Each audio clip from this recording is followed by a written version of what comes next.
레위기 11장 읽겠습니다.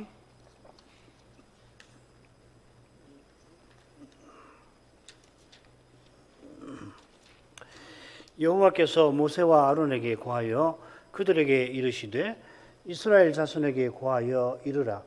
육지 모든 짐승 중 너희의 먹을 만한 생물은 이러하니 짐승 중 무릇 굽이 갈라져 쪽발이 되고 새김질하는 것은 너희가 먹되 새김질하는 것이나 굽이 갈라진 짐승 중에도 너희가 먹지 못할 것은 이러하니 약대는 새김질은 하되 굽이 갈라지지 아니하였으므로 너희에게 부정하고 사반도 새김질은 하되 굽이 갈라지지 아니하였으므로 너희에게 부정하고 토끼도 새김질은 하되 굽이 갈라지지 아니하였으므로 너희에게 부정하고 돼지는 굽이 갈라져 쪽발이로 돼 새김질을 못하므로 너희에게 부정하니 너희는 이 고기를 먹지 말고 그 죽음도 만지지 말라.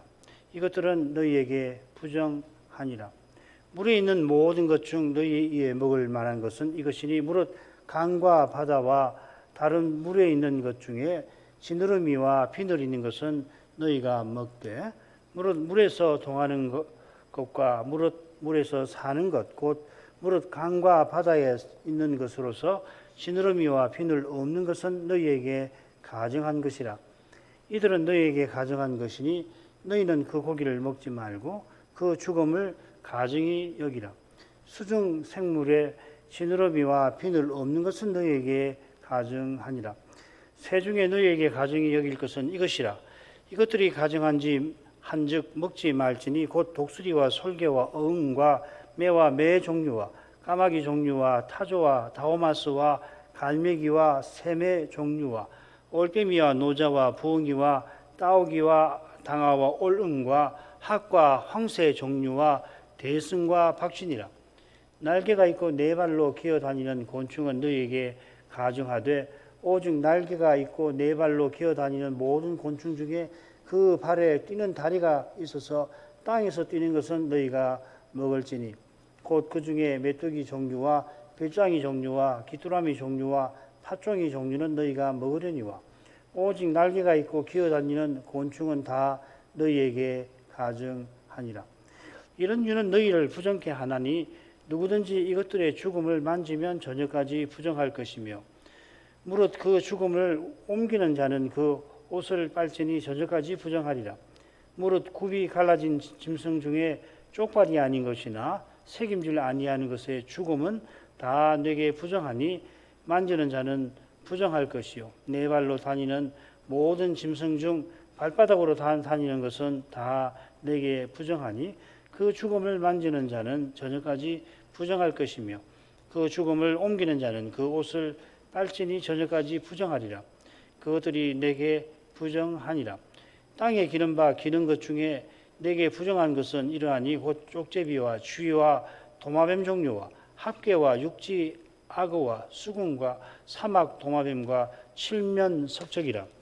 모든 기는 것 중 이것들은 내게 부정하니 무릇 그 죽음을 만지는 자는 저녁까지 부정할 것이며 이런 것 중 어떤 것의 죽음이 목기에든지 의복에든지 가죽에든지 부대에든지 무릇 무엇에 쓰는 그릇에든지 떨어지면 부정하여지리니 물에 담그라. 저녁까지 부정하다가 정할 것이며 그것 중 어떤 것이 어느 질그릇에 떨어지면 그 속에 있는 것이 다 부정하여지나니 너는 그 그릇을 깨뜨리라. 먹을 만한 축축한 식물이 거기 담겼으면 부정하여질 것이요 그 같은 그릇에 마실 만한 마실 것도 부정할 것이며 이런 것의 죽음이 물건 위에 떨어지면 그것이 모두 부정하여지리니 화덕이든지 질탕관이든지 깨뜨려 버리라. 이것이 부정하여져서 너에게 부정한 것이 되리라. 샘물이나 방충물 웅덩이는 부정하여지지 아니하되 그 죽음에 다닥치는 것만 부정하여질 것이요 이것들의 죽음이 심을 종자에 떨어질지라도 그것이 정하거니와 종자에 물을 더할 때 그것이 그 위에 떨어지면 너희에게 부정하리라. 너희의 먹을 만한 짐승이 죽은 때에 그 사체를 만지는 자는 저녁까지 부정할 것이며 그것을 먹는 자는 그 옷을 빨 것이요 저녁까지 부정하여 할 것이며 그 죽음을 옮기는 자도 그 옷을 빨 것이요 저녁까지 부정하리라. 땅에 기어다니는 모든 기는 것은 가증한즉 먹지 못할지니 그 땅에 기어다니는 모든 기는 것 중에 배로 밀어다니는 것이나 네 발로 걷는 것이나 여러 발을 가진 것이라. 너희가 먹지 말지니 이는 가증함이니라. 너희는 기는 바 기어다니는 것을 인하여 자기로 가증하게 되게 말며 또한 그것을 인하여 스스로 더럽혀 부정하게 되게 말라. 나는 여호와 너희의 하나님이라. 내가 거룩하니 너희도 몸을 구별하여 거룩하게 하고 땅에 기는 바 기어다니는 것으로 인하여 스스로 더럽히지 말라. 나는 너희의 하나님이 되려고 너희를 애굽 땅에서 인도하여 낸 여호와라. 내가 거룩하니 너희도 거룩할지어다. 이는 짐승과 새와 물에서 움직이는 모든 생물과 땅에 기는 모든 기어다니는 것에 대한 규례니 부정하고 정한 것과 먹을 생물과 먹지 못할 생물을 분별한 것이니라.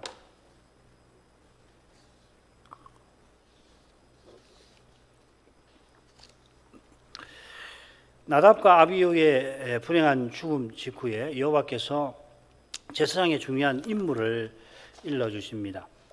이어 모세는 이 정황상 다소 어울리지 않아 보이는 규례를 아론과 두 아들에게 전합니다. 지금 아들들과 형제들을 잃고 힘겹게 슬픔과 아픔을 견디는 이들에게 소제와 화목제의 음식을 먹으라 합니다. 게다가 속죄제의 음식을 먹지 아니한 것에 모세가 대노합니다. 모세가 여호와처럼 노할 만큼 이 규례가 중요한 것입니다. 여호와께서 다른 불을 들인 나답과 아비후를 불에 삼키게 하실 만큼 엘라살과 이다말이 속죄제 음식을 불살라 버린 일이 중대합니다. 속죄제 음식을 먹게 하신 끝을 보게 되면 모세의 반응이 무리도 아닙니다. 제사장이 회중의 죄를 담당하여 그들을 위하여 여호와 앞에 속하게 하려고 음식을 주어 먹게 하셨던 것입니다. 모세가 노하면서도 두 제사장이 아직 멀쩡한 것에 예사롭지 않았을 것입니다. 예사롭게 여기지 않았을 것입니다. 그처럼 아론의 해명을 듣고 모세가 여호와처럼 선히 여깁니다. 신약 백성 우리에게는 여전히 제사장의 의식이 낯설게 느껴집니다마는 그만큼 낯설게 여겨지는 규례가 이어집니다. 그 규례가 바로 음식 정결법을 포함한 정결 법전입니다. 11장부터 16장까지죠. 이 법전이 6장으로 되어 있고 레위기 4분의 1이 조금 넘습니다. 레위기가 한 859절인데 이 정결 법전이 238절이 됩니다. 우리에게 낯설지만 레위기에는 음식과 관련된 표현이 예상보다 훨씬 자주 등장합니다. 가령 먹는다는 이 표현이 100회 가량 나옵니다. 이 표현보다 레위기에 자주 등장하는 낱말은 여호와 또 제사장, 제사 정도 뿐입니다. 음식과 관련되어 있는 화제, 음식 제사죠. 또 음식, 또 떡 이런 용어까지 포함하면 레위기가 음식의 주제를 비중 있게 다루는 사실이 더욱 분명해집니다. 이 먹는다는 표현을 조사해 보면은 특정 단락에 집중해서 나오는 것을 확인할 수 있습니다. 가장 많이 나오는 빈도들을 보면 제사장 제사 규례 30번, 그 다음에 11장 음식 정결법의 17회, 그 다음에 제사장 성결법, 그 다음 15회가 나오고 제사장 규례의 11회, 그 다음에 거룩한 백성을 위한 제도, 이 절기나 희년 제도 같은 것이죠. 거기 9회, 그리고 음식 성결법에 8회가 나옵니다. 그 외에는 이 성민 이 성결법, 또 언약문에 7회가 나오는데 아주 중요한 그 단락에 집중해서 나오고 있습니다. 이런 통계는 우연이 아니라 율법의 심오한 내용과 교훈과 붙어 있습니다. 모세 율법은 아담의 죄로 모든 사람이 죄인되고 사망이 왕노릇한 이 두려운 문제에 대한 하나님의 해답입니다. 하나님의 해답이니 하나님의 신비한 지혜에서 나온 것입니다. 성신께서 이 지혜를 조금 더 깨닫게 해주시기를 구하면서 정결법전에 내용과 교훈을 살펴가도록 하겠습니다. 우선 이 정결법전 내용을 간단히 보죠. 이 11장이 음식 정결법이고요. 12장이 출산 정결법, 그리고 13, 14장이 이 문둥병 정결법, 15장이 유출병 정결법이고 레위기 16장은 대속죄일입니다. 이 속죄일이니까 이게 무슨 관련이 있나 싶지만은 매우 밀접한 관계가 있죠. 부정과. 레위기에는 부정의 상태가 4가지 경우로 나옵니다. 부정한 짐승, 출산, 문둥병, 유출병인데 출산과 유출병은 결국 같은 겁니다. 아이를 낳으면은 7일 동안, 남자아이를 낳을 경우에 7일 동안 산모가 경도할 때와 같이 부정하다 했습니다. 조금 뒤에 이 부정이 무엇인지를 생각하면서 살피게 되겠지만 산모가 부정하게 된 그 근거와 유출병자가 부정하게 된 근거가 같습니다. 두 경우만 근거가 같은 게 아니라 다른 경우도 부정해지는 근거가 같습니다. 요컨대 하나님께서 부정한 상태를 정하셨습니다. 부정한 상태여서 부정하다 하시는 게 아니라 부정하다고 하셔서 부정한 겁니다. 왜 여호와께서 4가지 경우를 부정하다 하셨는지 조금 후에 살피게 될 텐데 우선 간단히 내용을 보십시다. 첫째 경우는 짐승의 고기를 먹는 것과 관련됩니다. 곡물, 채소, 과일은 부정한 상태와 상관이 없습니다. 어떤 짐승은 부정한 짐승이라 하시고 부정한 짐승의 고기를 먹지 말라 하십니다. 물론 부정한 짐승의 죽음은 만져도 부정한 상태가 됩니다. 먹지 않고 먹어서도 안 되지만 아울러 정한 짐승도 사체가 되면은 만질 때 부정하게 만듭니다. 부정한 짐승의 사체는 가장 심각한 상태에 떨어지기도 합니다. 둘째 경우는 이스라엘 산모가 자녀를 낳을 때 중대한 부정의 상태에 떨어집니다. 이 중대한 부정은 부정한 상태가 7일 이상이고 더해서 이 부정의 상태에서 회복될 때 제사를 드리는 그런 상태입니다. 출산하고서 부정한 중대한 부정 상태에 있다가 그 다음에 가벼운 부정의 상태로 접어듭니다. 7일, 33일, 14일, 66일 그렇게 되죠. 남자, 아이, 여자아이 낳을 때. 셋째 경우는 문둥병과 관련되어 있고 무려 116절로 이루어져 있습니다. 전체 레위기의 8분의 1에서 7분의 1에서 8분의 1 분량이 됩니다. 사람의 피부에 난 피부병만 아니라 옷, 가옥에 난 색점도 사람을 부정하게 만듭니다. 피부병이 난 사람은 가장 부정한 상태에 떨어집니다. 그래서 이 피부병이 있는 동안은 집 바깥에, 가난해서는 성 바깥에 있어야 합니다. 회복된 후에도 구약에서 가장 복잡한 제사 절차를 거치게 하셨습니다. 마지막 경우는 유출병과 관련됩니다. 이 병이라고 새겼지만은 남녀의 생殖기에서 나오는 피와 액체와 관련됩니다. 사람의 다른 부위에서 아무리 많은 피가 나오더라도 부정해지지 않습니다. 요컨대 피 자체가 문제가 아닌 겁니다. 앞서 말씀드린 대로 출산과 관계되는 달거리나 부부관계도 부정하게 만듭니다.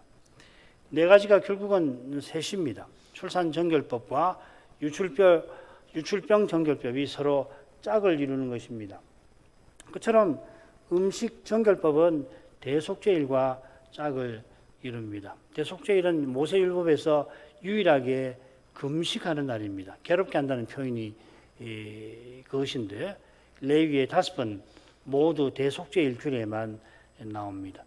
그리고 이 대속죄일은 이스라엘의 부정을 제거하는 날이잖아요.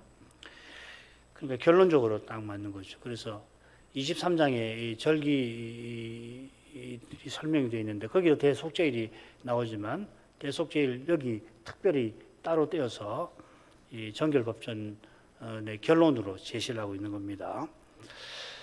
아무튼지 이 음식이라는 점에서 음식 정결법하고 대속죄일은 짝을 이룬다 하겠습니다. 자, 이런 관계가 어떤 의미와 교훈을 지니는지 부정의 의미에서 이제 살피게 될 것입니다. 레위의 부정한 상태와 관련된 표현들, 이 명사, 형용사, 동사인데요. 부정한, 부정하게 하다, 또 부정하다, 부정해지다, 뭐 이런 표현이 150회 나옵니다. 그 가운데 정결법전에 107회가 나옵니다. 빈도수를 제가 모세오경 또 구약 전체를 다 적어놓은 한번 비교해 보시면은 이 정결법전에 당연히 압도적으로 많이 나오고 있습니다. 이 부정의 의미를 두고 특별히 이 음식법과 관련해서 여러 견해가 있습니다. 뭐 다른 부정에 대한 견해도 있지만 음식법에 대한 관심이 많고 이 음식법과 관련해서 이 부정의 의미를 뭔가 여러 견해가 있는데 만족할 만한 견해가 없습니다. 하나님께서 이스라엘의 위생을 건강을 위해서 부정한 짐승을 먹지 못하게 하셨다는 견해도 있고 부정한 짐승이 이교 제사에 쓰인 것이라 하나님께서 금하셨다는 견해도 있고 여기 이제 소도 다른 이교 제사에 드리니까 이게 말이 안 되는 거죠, 사실은. 또 셋째로는 정한 짐승은 미덕을, 부정한 짐승은 악덕을 상징하는 것이고 따라서 음식법은 도덕을 장려하기 위함이라는 견해도 있습니다. 도덕설이라고 하는 겁니다. 세 견해가 오래전부터 제시된 것이지만은 치명적인 문제가 각각 있습니다. 최근 제시된 한 견해가 레위 학자들에게 큰 영향을 주고 있는데 이 견해는 성경학자가 아니라 문화인류학자, 여류 문화인류학자입니다. 아주 유명한 분인데 이분 견해에 따르면 창조 질서대로 기능하는 것은 정한 짐승이고 그렇지 못한 것은 부정한 짐승이라는 겁니다. 창조에 비추어서 음식법을 살핀 점이 돋보입니다. 이 참 특이한 것 같아요. 이 성경학자들이 그렇게 오래 연구하면서도 이런 아이디어를 별로 낸 적이 없거든요. 다만 여호와께서 사람이 범죄케 한 뱀들어 사람을 범죄케 한 이 뱀들어 기어다니게 하셨지 다른 짐승은 그렇게 하시지 않았습니다. 창조 때 가령 모든 물고기가 지느러미와 피들이 있었다든지 모든 육지동물은 네 발로 걷고 발마다 굽이 있고 뭐 되새김질했다고 보기가 힘들죠. 그죠? 이 음식법에 관한 이 마지막 견해에 따라서 다른 부정을 설명하는 경향이 두드러졌습니다. 창조 질서에 따른 상태는 정한 반면에 그렇지 않은 상태는 부정하다는 겁니다. 창조주께서 생명의 하나님이시므로 죽음과 관련된 것은 하나님 앞에서 부정하여 제거되어야 된다는 겁니다. 죽음을 가리키는 대표적인 것이 피 흘리는 것이죠. 피를 흘린다는 것은 생명의 감소, 죽음에 이르는 현상이니까 피의 유출은 부정하게 한다는 겁니다. 이 견해를 받아들이면은 가령 돌에 맞아 머리에 피가 흘러내린다든지 손발이 크게 베어서 피가 흐르는 경우도 부정한 상태가 되어야 할 것 같은데 레위기는 특정 부위에서 피나 피 섞인 액체가 나오는 그 경우에만 부정하다고 규정합니다. 문둥병도 창조 때 건전한 몸 상태에 문제가 생긴 것이니 부정하다고 해석하겠습니다만은 정상 상태에 문제를 일으키는 병들이 하고 많은데 하필 피부병만 부정하게 만드는지 설명되지 않습니다. 더욱 이 견해를 창조 상태, 창조 질서에 따른 상태에서 추락한 거, 창조 상태 질서에 따르지 않은 상태 병이 그런데 그런 견해를 또 난처하게 만드는 규정이 있어요. 온몸이 문둥병으로 허옇게 되면은 가장 부정해지는 게 아니라 오히려 정결해진다는 규정입니다. 레기 13장 13절이죠. 문둥병이 과연 그 전신에 퍼졌으면 그 환자를 정하다 할지니 다 휘어진 자인즉 정하거니와. 이 규정의 취지를 이해하려면 레기 13장 13절 문둥병이 무엇을 상징하는가를 고려하고서 그 병으로 피부 아래 살이 노출된 그것이 부정과 관련되어 있음을 붙잡아야 할 것입니다. 문둥병은 미리암이나 우시아의 경우처럼 여호와의 거룩하심을 침해한 사람에게 여호와께서 치신 결과입니다. 이 문둥병이라는 말 안에 그 친다는 말이 나오거든요. 내가라는 말이면 나가라고 하는 말이 친다는 말, 접촉한다는 말이기도 한데 친다는 말이거든요. 이 명사형이 쓰였습니다. 모든 피부병이, 심지어 모든 문둥병이 그 자체로 하나님께서 치신 결과는 물론 아닙니다. 하나님께서 이스라엘들로 성막에 계신 하나님께 나아가는 길과 하나님을 향하는 일에 관하여 교훈하시려고 이 병을 특별히 지목하신 겁니다.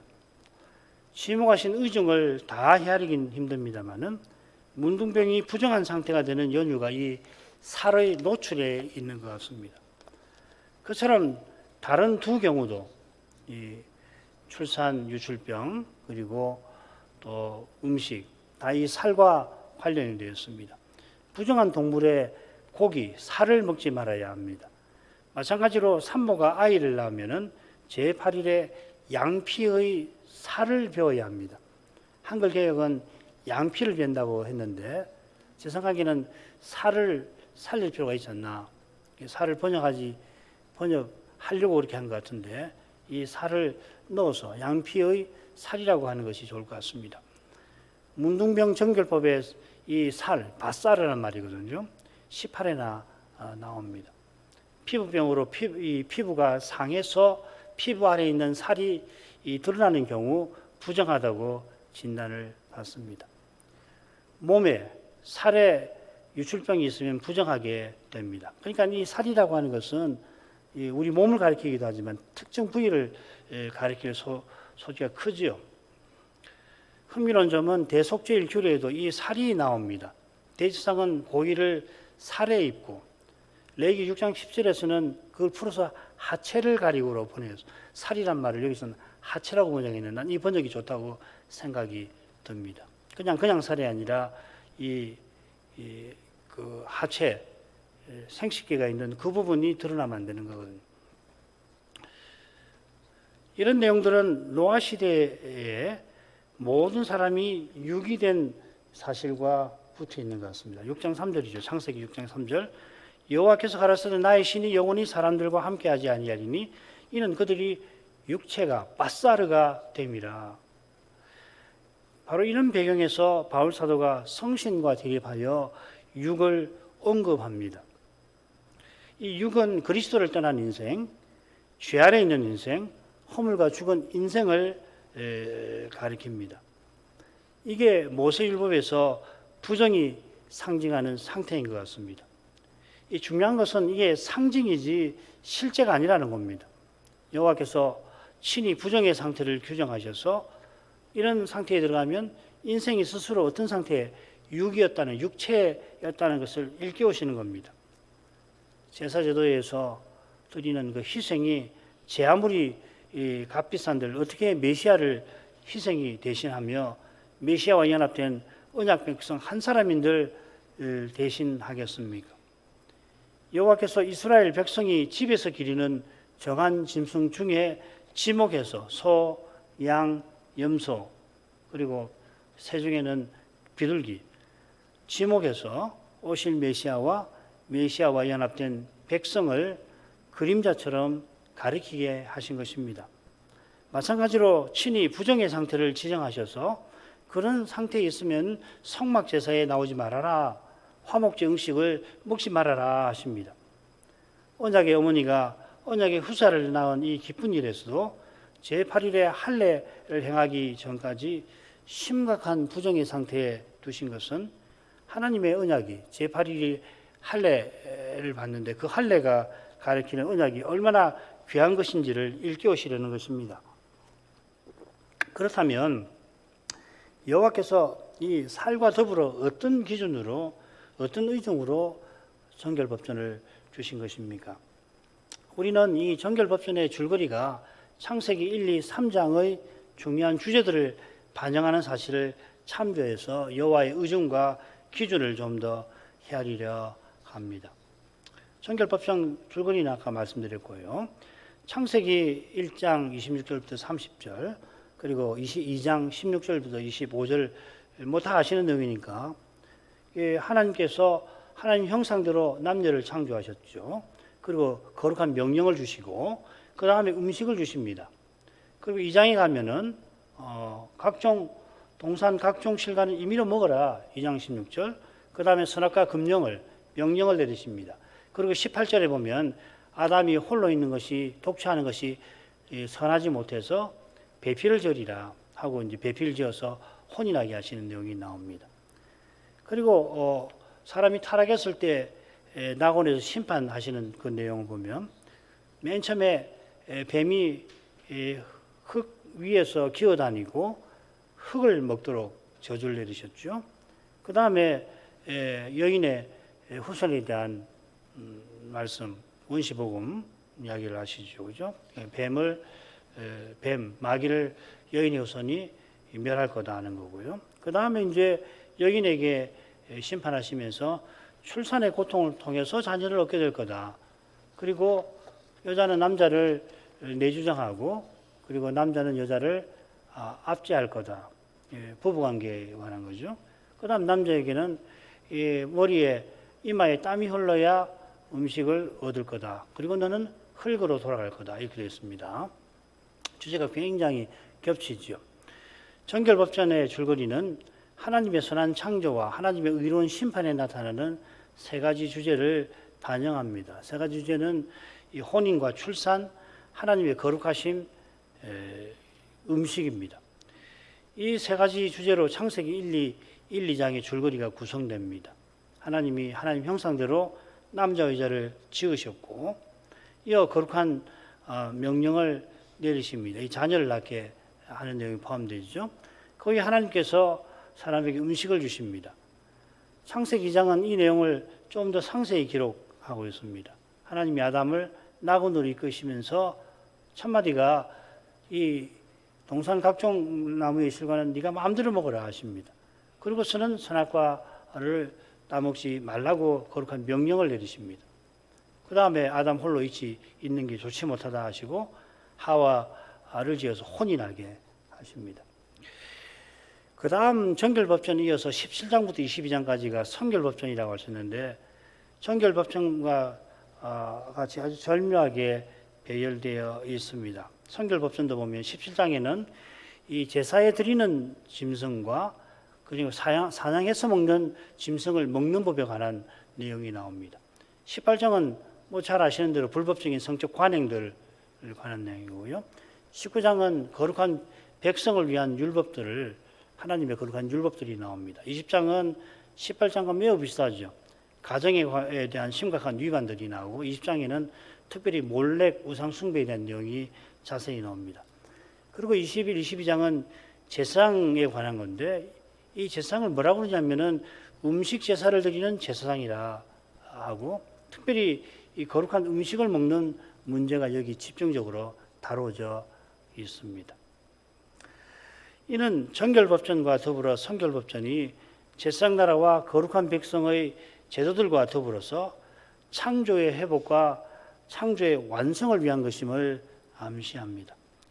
하나님께서 아담의 죄로 타락한 세상을 회복하시고 세상과 인생을 창조하신 목적을 이루려고 아브라함의 자손 이스라엘과 언약을 맺으신 것입니다.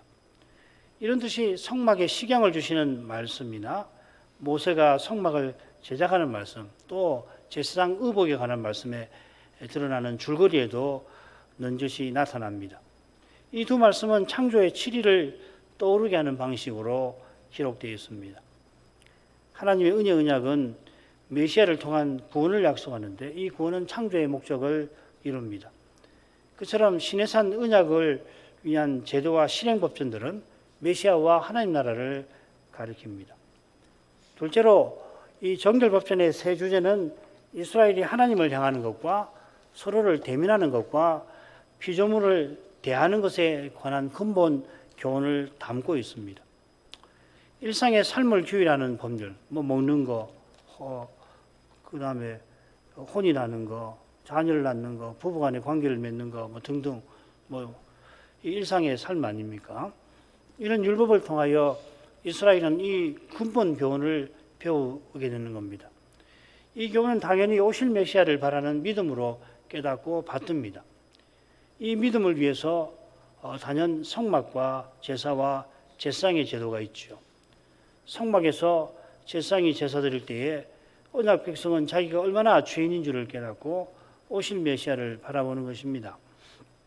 제사 드리는 것이 이렇게 중요한데 정결법전은 제사에 나아갈 수 없는 상태에서 제사에 나아갈 수 있는 상태로 회복하는 길을 제시하는 겁니다. 요컨대 제사장 나라의 사명을 이루는 실행법전이라 이 말이죠. 부정의 상태는 요컨대 단연 제사 의식과 관련된 것입니다. 부정의 상태는 성막 제사에 참여할 수 없는 상태입니다. 이스라엘의 어머니가 언약의 자녀를 낳고 짧게는 40일, 길게는 80일 동안 제사 드리지 못합니다마는 그 기간 상번제를 드리는 아침과 저녁에 그가 방금 낳은 이 자녀를 위해서 얼마나 간절히 기도하겠습니까? 하나님께서 언약 백성다웠게 선악하기를 구하는 어머니의 기도를 틀림없이 들으실 것입니다. 기도하는 어머니를 가까이 하실 것입니다. 그처럼 그 어머니는 부정한 상태에 있는 동안에 자신과 자녀가 죄인인 것을 깨닫고 이런 죄인을 언약 백성 삼아주신 하나님께 감사하면서 더욱 은혜를 그 기간에 구하게 될 것입니다. 그처럼 부정한 상태에서 벗어나서 성전 예배에 참석하기를 바라며 은혜의 하나님을 향하게 될 것입니다. 이 낳은 아이를 안고서 성전에 나가서 하나님의 영광을 보기를 얼마나 바라겠습니까? 아이가 어리지만은 그 성막 위에 있는 영광 구름에서 나오는 그 거룩한 빛을 보기를 얼마나 바라겠습니까? 요컨대 부정의 상태는 언약 바깥에 있는 인생의 상태를 상징하는 것입니다. 제사 의식과 관련해서 상징하는 겁니다. 지렁이의 사체와 접촉했다고 해서 실제로 언약 바깥에 떨어진 건 아니지요. 문둥병에 걸려서 진 바깥에 있지만 그가 언약 백성 아닌 게 아닙니다. 그처럼 부정의 상태는 죄와 허물로 죽은 상태를 상징합니다. 생명이신 하나님에게서 떨어진 죽음의 상태를 상징합니다. 부정의 상태에 있을 때 우리 인생이 전에 이런 상태에 있었다는 것을 생각하도록 하시는 겁니다. 이런 교훈을 받지 아니하면은 종종 가정한 상태를 자초할 것입니다. 지렁이의 사체와 접촉해서 부정의 상태에 떨어졌을 때에 겸손히 주님의 은혜를 구하는 심정, 저녁 상번제 때 주시는 은혜를 구하는 심정을 품지 아니하면은 마침내는 육신적인 태도로 부정한 짐승의 사체를 감히 먹으려 할 수가 있을 것입니다. 여러 가지 이유겠죠, 그죠? 이방 돼지 같은 걸 돼지의 사체를 배가 고프다고 해서 먹는다든지, 이는 하나님의 거룩하심을 직접 침해하는 무서운 죄가 되는 것입니다. 이런 점들을 놓고서 하나님께서 부정의 상태를 정하신 의중과 기준을 조금 더 말씀을 드릴 수 있겠습니다. 부정의 상태는 첫째로 하나님께서 친히 규정하신 것입니다. 나중에 제가 이 부정의 아비, 부정의 딸이라고 하는 개념을 가지고 좀 더 설명을 하게 될 겁니다. 둘째로 이 상태는 인생이 죄로 말미암아 선한 창조에서 떨어진 것을 가장 생생하게 가리키는 것들로 보입니다. 하나님께서 본래 낙원에서 얼마든지 먹게 하셨는데 타락 후에는 사람이 땀 흘려 일해야 겨우 땅에서 농작물을 얻다가 급기야 노아 시대에 이르러서는 짐승의 고기를 먹게 되었습니다. 음식 정결법은 채소와 상관없고 고기와 상관이 있습니다. 둘째로 하나님께서 남자와 여자가 혼인하여 자녀를 낳아서 삼위의 관계와 교제를 본받게 하셨는데 타락 후에 여자는 남자를 내주장하려 하고 그런 아내에게 남자는 완력을 사용합니다. 아울러 여자가 자녀를 낳을 때 극심한 고통을 맛봅니다. 셋째로 태초의 선한 상태에 하나님의 저주가 임합니다.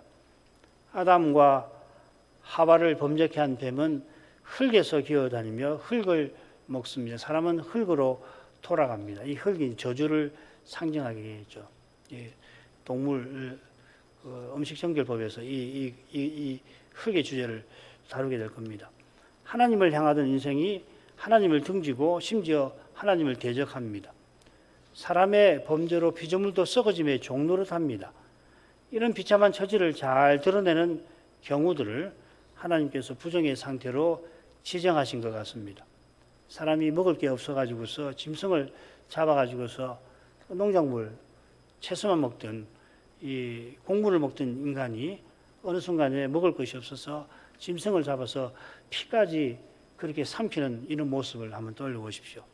여인이 아이를 낳으면서 많은 피를 흘리며 극심한 고통을 맛보는 모습이든지 인생이 하나님을 대적하여 치심을 받아 문둥병에 걸린 그런 모습을 여호와께서 들어가지고서 이스라엘대로 겸손히 하나님 은혜를 의지하게 만드신 것 같습니다.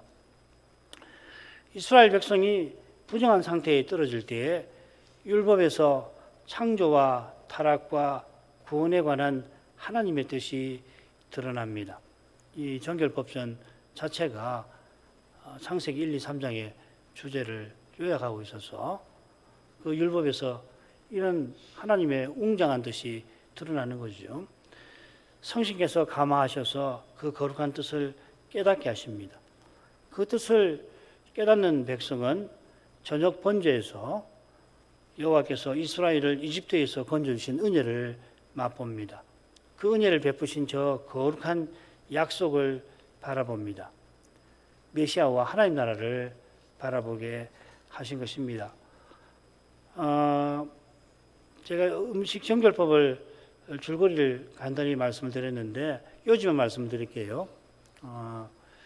이 음식 정결법이 깁니다. 47절인데 이 줄거리를 잘 읽어보시면 기어다니는 것, 뱀에 대한 내용이 매우 중요하게 다뤄져 있다는 것을 확인하실 수가 있을 것입니다. 그 내용이 한가운데 나오고 그리고 이 본론의 가운데 그리고 본론의 마지막에 이 기어다니는 것에 대한 내용이 집중해서 나오고 있습니다. 특별히 이 11장 44절 45절에 보면 내가 거룩하니 너희도 거룩하라 하시는 말씀이 나오는데 거기 땅에 기른 바 기어다니는 것으로 인하여 스스로 더럽히지 말라 하는 말씀을 하고 있거든요. 이 줄거리를 잘 읽어보시면 이 정한 동물과 부정한 동물을 구별하는 기준이 무엇이겠는가? 특별히 사람을 범죄하게 만든 이 뱀이라고 하는 것이 이 정한 기준, 부정한 동물을 이해하는데 도움이 되지 않나 그렇게 생각을 합니다. 그 내용 써놨는데 이 부분은 다음 시간에 생각하도록 하십시다. 시간이 많이 가서 여기만 말씀을 드립니다.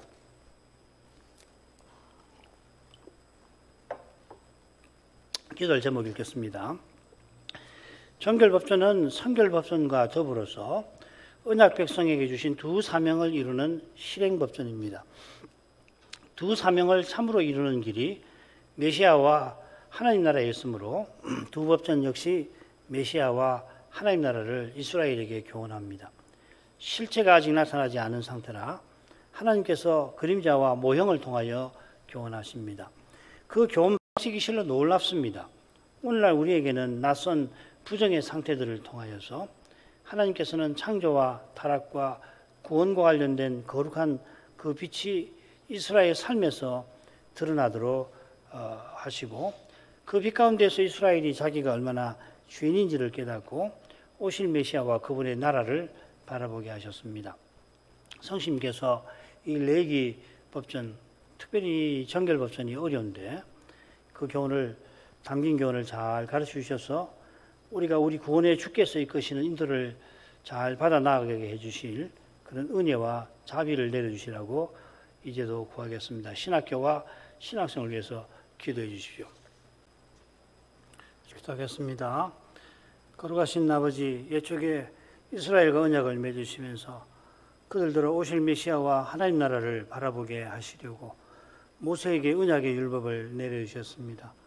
오늘날 저에게는 퍽 낯선 규례들이 많습니다만은 그 규례들이 실은 그리스도께서 오셔서 하나님의 구원을 이루시며 사도를 보내어 전파하게 하신 그 교훈을 오롯이 담고 있습니다.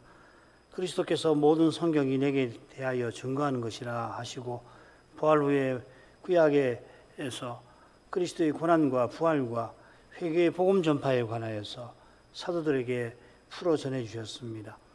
사도들에게 어느 정도로 얼마만큼 구약 성경을 풀어주셨는지 사도의 글과 특히 사도의 구약 인용을 통해서 저희가 짐작해 보곤 하지만은 그 높이, 그 깊이를 어느 신학자도 다 헤아리지 못합니다.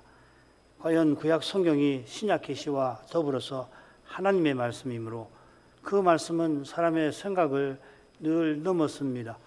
바리새인이 율법을 열심히 지킨다고 했지만은 심지어 그 열심으로 모세의 율법보다 더 엄격한 그런 조항들을 만들어 지키려 했지만은 그러나 모세의 율법에서 교훈하시는 메시아와 그의 나라에 관하여서는 그들이 실로 무지한 탓에 오신 메시아를 몰라 배웠고 심지어 그를 십자가에 내어주었던 것을 저희가 이제도 무겁게 생각하지 않을 수 없습니다. 성신을 의지하지 않고서는 누구든지 그리스도를 깨닫지 못할 뿐만 아니라 누구보다 성경에 열심을 낸다 하더라도 그것이 오히려 그리스도를 대적하는 데 떨어질 수도 있겠습니다. 이 시대를 배도의 시대라 일컬을 만큼 사도가 전한 대로 그리스도를 바르게 고백하는 교회를 찾기가 실로 어렵게 되었습니다. 바르게 고백하고 고백한 대로 그리스도를 믿고 사랑하며 바라는 신자가 더욱 찾기 힘들게 되었습니다. 여전히 온 세계에 복음이 전파되고 있지만은 그와 나란히 그리스도를 믿는다는 수많은 교회에서 그리스도의 성육신과 부활과 십자가를 사실상 부인하는 그러한 가르침이 전파되고 있고 유수한 신학교에서 그런 거짓 가르침이 학문의 이름으로 교육되고 있습니다. 이런 시대에 오직 그리스도를 참되게 고백하는 일은 성신님의 전적인 은혜에 달려있음을 더욱 깨닫게 됩니다. 아무리 세상이 어두워져 가고 주께서 경고하신 대로 주님이 바라시는 믿음을 찾기 힘든 세상이 되어가지만 성신께서 틀림없이 그리스도를 참으로 전하고 믿게 하실 뿐만 아니라 배도의 도전이 강렬할 만큼 그 도전을 능히 이길 그런 순수한 믿음을 성신께서 여전히 친히 불러일으키시고 견고하게 해주실 것을 바라봅니다. 그처럼 여호와께서 예측에 율법을 이스라엘에게 주실 때에도 성신께서 감화하신 이들은 모세와 같이 오실 메시아를 율법과 제사에서 바라보았을 줄 믿습니다. 여호와께서 율법에서 오실 메시아를 교훈하시되 그 교훈이 실로 높고 깊은 것을 이날에도 저희가 조금 맛보게 되었습니다.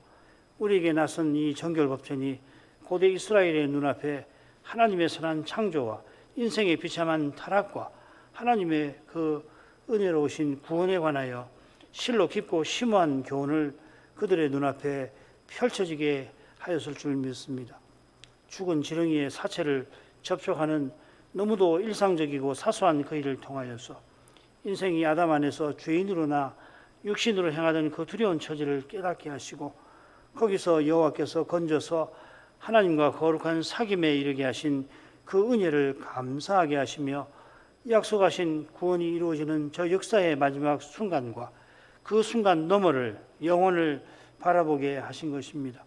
성신께서 감화해 주셔서 율법이 하나님의 거룩한 계시이고 오신 메시아와 그분의 나라에 관한 심오한 교훈을 담고 있다는 이 사실을 이제 배우게 될 이 법전에서 더 터득하게 하시고 그리하여 다시 오시는 그리스도를 바라보며 제상나라와 거룩한 백성의 길을 이 시대에 저희가 걸어가게 하시옵소서. 예수님의 이름으로 기도합니다. 아멘.